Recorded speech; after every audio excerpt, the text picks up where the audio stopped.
আসসালামু আলাইকুম, সবাই কেমন আছেন? কাছে দূরে দেশ অথবা দেশের বাইরে যে যেখান থেকে আমার ভিডিওটি দেখছেন, আশা করি আল্লাহর অশেষ রহমতে সবাই অনেক ভালো আছেন। আলহামদুলিল্লাহ, আপনাদের দোয়া এবং ভালোবাসা আমরাও অনেকটা ভালো আছি। এই তো প্রতিদিনের মতো আরও একটি নতুন ব্লগ ভিডিও নিয়ে এসেছি আপনাদের মাঝে। আশা করি ভিডিওটি আপনাদের খুব ভালো লাগবে। ইদানিং প্রচুর বৃষ্টি হচ্ছে চারদিকে। বাংলাদেশের অবস্থা আর কি বলবো, আমাদের এখানে তো প্রচুর বৃষ্টি হচ্ছে। আর বৃষ্টির কারণে তো বাসা থেকে বেরই হওয়া যায় না। আর বাচ্চাদেরও স্কুল মাদ্রাসায় যেতে কতটা যে সমস্যা হচ্ছে। এতদিন বৃষ্টির পরে আজ একটু রুদ্রের মুখ দেখলাম আর কি। এতদিন পরে রুদ্র উঠেছে। যাই হোক, রুদ্র দেখে মনটা অনেকটা ভালো লাগছে, কারণ রুদ্র না থাকলে, সারাক্ষণ বৃষ্টি থাকলে কেমন যেন মনে হয়। এদিক দিয়ে আজকে সকালে অফ ক্যামেরাতে সকালে নাস্তাটা সেরে নিয়েছি, আর এখন চলে এসেছি সংসারে টুকিটাকি কাজ করার জন্য। দেখা গেছে প্রত্যেক দিন একই রকম ভিডিও দিতে নিজের কাছেও ভালো লাগে না, তাই আজকে আর সকালে নাস্তাটা আপনাদের সাথে শেয়ার করিনি।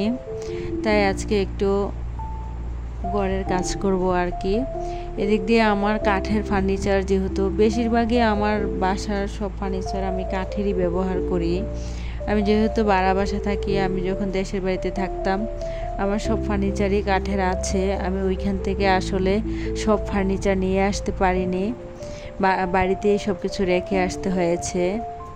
আর এদিক দিয়ে অফ ক্যামেরাতে কতগুলো কাপড় ভিজিয়ে নিয়েছি, কারণ আজকে যেহেতু রুদ্র উঠেছে অনেক দিন পর, তাই ভাবলাম কাপড়গুলো ধুয়ে ছাদে দিয়ে আসবো। আর এদিক দিয়ে বিছানাটাও এখন একে একে গুছিয়ে নিচ্ছি আর কি। আর অনেক দিন হয়ে গিয়েছে এই যে খাটের নকশাগুলো আর কি ময়লা জমে গিয়েছে, ওইভাবে আর পরিষ্কার করা হয়নি, তাই আজকে একটু ভাবলাম যে পরিষ্কার করে নেই।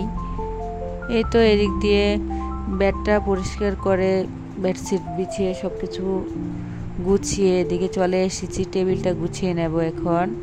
এদিক দিয়ে একে একে টেবিলটাও গুছিয়ে নিচ্ছি।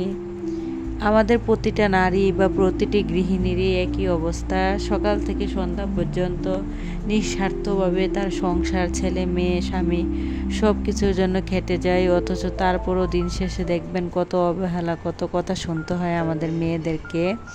যাই হোক, আমাদের এগুলা নাকি কাজ না, শুধু পুরুষ লোক বাহিরে কাজ করে দেখে তাদের কাজগুলো নাকি অনেক পরিশ্রমের। আর আমরা যে বাসায় বসে সারাদিন এই কাজগুলো করি, আসলে তাদের চোখে তো আর এই কাজগুলো পড়ে না। এদিক দিয়ে আপনাদের সাথে কথা বলতে বলতে এই যে টেবিলটা দেখছেন, এই চেয়ারগুলা, এই টেবিলটার প্রায় 10 বছর হয়ে গিয়েছে। অনেক আগের টেবিল, ডাইনিং টেবিলটা আর কি। এটা নিজের গাছ কেটে তারপরে এই ফার্নিচারটা বানানো হয়েছিল। যাই হোক, অনেক বছর ধরে ব্যবহার করতেছি, কোনো সমস্যা হয়নি। তবে একটু যে বার্নিশটা একটু হয়তো হালকা পুরনো ভাব এসেছে, আর না হয় সব কিছুই ঠিক আছে।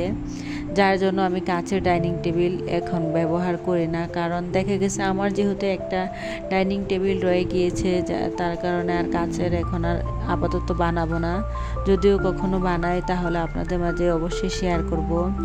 এদিক দিয়ে ডাইনিং টেবিলটা গুছিয়ে চলে এসেছি। ড্রেসিং টেবিলের গ্লাসটা অনেকটা ময়লা হয়ে আছে, তাই ভাবলাম আজকে একটু গ্লাসটা পরিষ্কার করে দেই, তাই গ্লাস ক্লিনার আগে দিয়ে দিয়েছি। আর এখন একটা নরম ন্যাকড়া দিয়ে মুছে নিচ্ছিলাম আর কি। এদিক দিয়ে কাজ করছি, আর আমার ছোট্ট কিউট বুড়ি তো আমার পাশে পাশে ঘুরছে। তারপরে চলে এসেছি বাজারের পর্বে। সকালবেলা বাজার থেকে কিছুটা সবজি এনেছিলাম। এই যে সবজি দেখেন কতটা টাটকা ছিল এই সবজিগুলা। এইগুলা ছিল ডাঁটা আর কি, ছোট ছোট ডাঁটা। আর এদিকে কিছু শাপলা নিয়ে এসেছি। আমার জীবনে আমি কখনো শাপলা তরকারি হিসেবে খাইনি। আমি যখন দেশের বাড়িতে থাকতাম, আমার শ্বশুরবাড়ির এলাকাটা অনেকটাই নিচু এলাকা আর কি। ওইখানে প্রচুর পরিমাণে পানি হয়, সবসময় পানি হয়, কিন্তু কখনো আমার ওইভাবে শাপলা খাওয়া হয়নি, কখনো খেতাম না। কিন্তু বাসায় আসার পরে এক ভাবি একদিন আমাকে শাপলা তরকারি দিয়েছিল আর কি, চিংড়ি মাছ দিয়ে রান্না করেছিল। মানে আমার কাছে এতটা ভালো লেগেছে, তার জন্য আমি ভাবলাম যে বাজারে গিয়ে যখন শাপলা দেখেছি, আর এবার তো কুমিল্লাতে এমনিতেই বন্যা হয়েছে সব জায়গায়, তাই হয়তো আর কি এই শাপলাটা পাওয়া গিয়েছে। আসলে সবসময় সচরাচর পাওয়া যায় না, বা সব জায়গায় তো আর পানি হয় না, তার জন্য আর কি। এদিক দিয়ে আপনাদের সাথে কথা বলতে বলতে তরকারিগুলো কেটে ধুয়ে পরিষ্কার করে নিয়েছি, আর এখন শাপলাটাও রান্না করে নিয়েছি। আমার ছেলে যেহেতু স্কুলে চলে যাবে, মানে খুব তাড়াতাড়ি করে আমি এই রান্নাটা করতেছি। সকালে নাস্তা শেষ করে বাজার করে তারপরে বাসায় এসে এই কাজগুলো করে তারপরে তাড়াতাড়ি করে রান্নাটা করতে হচ্ছে আর কি, কারণ ও 12টার দিকে স্কুলে চলে যাবে, তার জন্য 12টার আগে আমার রান্নাটা শেষ করে নিতে হয়। আমি প্রায় 10টা কি 11টার দিকেই রান্না বসিয়ে দিতে হয় আর কি, তার জন্য আর সব কিছু আপনাদের সাথে ডিটেলসে দেখালাম না। এদিক দিয়ে শাপলাটা কেটে তো রান্না করে নিয়েছি চিংড়ি মাছ দিয়ে, আর প্রেসার কুকারে ভাতটা রান্না করে নিয়েছি। দেখলাম যে সময় খুব কম আছে, যার কারণে রাইস কুকারে ভাতটা রান্না করতে গেলে অনেকটা দেরি হয়ে যাবে, তাই ভাবলাম যে আজকে একটু প্রেসার কুকারে ভাতটা রান্না করে নেই। আমি অনেক ব্লগ ভিডিওতে দেখেছি আপুরা প্রেসার কুকারে ভাত রান্না করে, আমি কখনো প্রেসার কুকারে ভাত রান্না করিনি, তবে আজকে করলাম। মানে আজকে করার পর একটু বুঝতে পেরেছি আসলে প্রেসার কুকারে ভাত রান্নাটা আমার মনে হয় চাল যতটা দেওয়া হয় তার চেয়ে সামান্য একটু বেশি পানি দিলেই খুব তাড়াতাড়ি হয়ে যায় আর কি। তারপরে এদিক দিয়ে এটা ভাতটাও রান্না হয়ে গিয়েছে, শাপলাটাও রান্না হয়ে গিয়েছে, তাড়াতাড়ি এদিক দিয়ে শাকটা ভেজে নিচ্ছি। ডাঁটার যে শাকগুলা ছিল অনেকটা নরম ছিল এই শাকগুলা, আর দেখতে অনেকটা সুন্দর ছিল, মন চেয়েছিল যে কাছেই যেন খেয়ে ফেলি। এদিক দিয়ে শাকটা ভেজে নিয়েছি, আর আমার ছেলে স্কুলে চলে যাবে, এদিক দিয়ে গোসল করে নিয়েছে। এখন তাকে ভাতটা আমি নিজের হাতে লুকমা দিয়ে খাইয়ে দেবো আর কি। এখন তাকে ভাতটা খাইয়ে দিয়েছি, আর এদিক দিয়ে ও রেডি হয়ে স্কুলে চলে যাচ্ছে আর কি। আমার ছেলেরা সহজে ক্যামেরার সামনে আসতে চায় না, কিন্তু আমি একটু লুকিয়ে ক্যামেরা বন্দি করেছি ও যেন না দেখে আর কি। ওই স্কুলে চলে গিয়েছে, এরই মাঝে আমার মেয়ে তো ফ্রিজের কাছে গিয়ে কান্না শুরু করে দিয়েছে ওকে কিছু দেওয়ার জন্য। যাই হোক, ভাবলাম যে ফ্রিজে যেহেতু ফল ছিল, আপনাদের মাঝে আর ওইগুলো শেয়ার করা হয়নি। আমি বাজার থেকে কিছু ফল এনেছিলাম আগের দিন, আর আনার সাথে সাথে তো অনেকগুলা খাওয়া হয়ে গিয়েছে। যাই হোক, এখন এগুলা পলিথিন থেকে মানে ঢেলে রাখলাম আর কি, না হয় দেখা গেছে পলিতে থাকলে অনেক দিন এটা পচে যাওয়ার সম্ভাবনা থাকে। পলিতে যে পানিটা হয় এই পানি থেকে দেখা গেছে ফলটা খুব তাড়াতাড়ি পচে যায়, যার জন্য এখন ঝুড়িতে ঢেলে নিয়েছি। আর এদিক দিয়ে আমার মেয়েকে এখন আপেল কেটে দিচ্ছি আর কি। এখন 12টা 10 কি 20 বাজে আর কি, যার জন্য সে এখন মানে কান্না করতেছিল, তার জন্য তাকে এখন এই আপেলটা কেটে দিলাম। এদিক দিয়ে আমার আর খেয়াল ছিল না, আমার বুড়ি যখন আপেল খাচ্ছিল ভাবলাম একটু ভিডিও করি, কিন্তু প্রায় খাওয়ার শেষের দিকে আমার মনে হলো যে আপনাদেরকে একটু দেখাই। তারপরে ও তো আপেল খেয়ে নিয়েছে। যখন আমি রান্না শেষ করে সব প্লেট বাটি সব কিছু ধুয়ে পরিষ্কার করে নিচ্ছিলাম, ও পেছন দিক দিয়ে গিয়ে বেসিংয়ে ওর যেই মানে থালায় আমি তাকে আপেলটা দিয়েছিলাম ওই থালাটা ও ধুয়ে পরিষ্কার করে নিচ্ছে। আর এটা ছিল দুপুরবেলা, আমার ছোট ছেলে আর কি, মেজো ছেলে বাসায় এসেছিল, যার জন্য তাকে আমি খাবারটা টিফিনে দিয়ে দিচ্ছি। আর এদিক দিয়ে দুপুরে খাওয়া দাওয়া শেষ করে এটা ছিল বিকেলবেলা একটু বাহিরে যাচ্ছি আর কি, আমার মেয়েকে রেডি করে দিয়েছি। আর এই তো সামনে আমার বড় ছেলে যাচ্ছে, আমিও রেডি হয়ে নিয়েছি।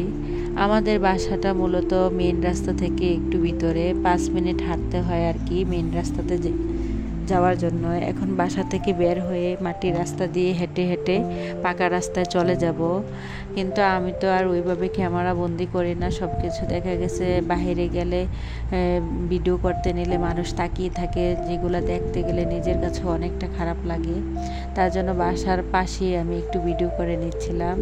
এখানে দেখেন মাশাআল্লাহ আমার কিউট বুড়ি কত সুন্দর করে সেজেছে আর হাঁটছে ছোট ছোট পায়ে। এটা ছিল বাজারে আর কি, আমরা প্রায় বাজারে পৌঁছে গিয়েছিলাম। ওইখানে গিয়েছিলাম আমার ছেলের জন্য বই কেনার জন্য, প্রায় শেষ মুহূর্তে এসে সবার বাচ্চাদেরকেই নাকি একটি গাইড দিয়েছে শেষ মুহূর্তের প্রস্তুতি। এই গাইডটা কেনার জন্য গিয়েছিলাম। আর এদিক দিয়ে গাইড কিনে যখন বাসায় চলে এসেছি প্রায় সন্ধ্যা হয়ে গিয়েছিল। তার জন্য বাসায় আসার সময় ফুচকা নিয়ে এসেছিলাম। আর এখন ফুচকাগুলো একে একে আমি এই তো রেডি করে নিচ্ছিলাম। ওইখানে বসে যে ফুচকা খাবো তাও আর হয়নি, কারণ বাসায় এসে আমার মাগরিবের নামাজ পড়তে হবে, তার জন্য খুব তাড়াতাড়ি চলে এসেছিলাম আর কি। এদিক দিয়ে ফুচকাগুলো রেডি করে নিচ্ছিলাম। আর বাসায় আগে থেকে একটা ডিম সিদ্ধ করা ছিল, মুনতাহার জন্য সিদ্ধ করে রেখেছিলাম আর কি। আর ফুচকাওয়ালা মামারা তো আর ডিম দিয়ে দেবে না, ওইখানে বসে খেলে হয়তো ডিম দিয়ে দিত। আর এদিক দিয়ে আমি এই তো টক পানিটা ঢেলে নিলাম, তারপরে এখন খেয়ে নেব একে একে। ভিডিওটা এই পর্যন্তই, সবাই ভালো থাকবেন। প্লিজ এখনও যারা আমার চ্যানেলটি সাবস্ক্রাইব করেননি সাবস্ক্রাইব করে দেবেন, লাইক দিয়ে দেবেন। যারা এখনও ভুলে গিয়েছেন ভিডিওটা দেখতে দেখতে তাদেরকে আবারও মনে করে দিচ্ছি, প্লিজ প্লিজ প্লিজ আপনাদের কাছে অনুরোধ রইল আমাকে অবশ্যই ভিডিওটিতে একটি লাইক দিয়ে দেবেন। কারণ দেখা গেছে ইদানিং কেন জানি ভিউজ হয় কিন্তু লাইকের পরিমাণ খুবই কম। জানি না কোন সকল আপু এবং ভাইয়ারা চুপে চুপে আমার ভিডিও দেখে চলে যায়, কমেন্টও করে না, লাইকও দেয় না। ভিডিওটা এই পর্যন্তই। খোদা হাফেজ, আসসালামু আলাইকুম।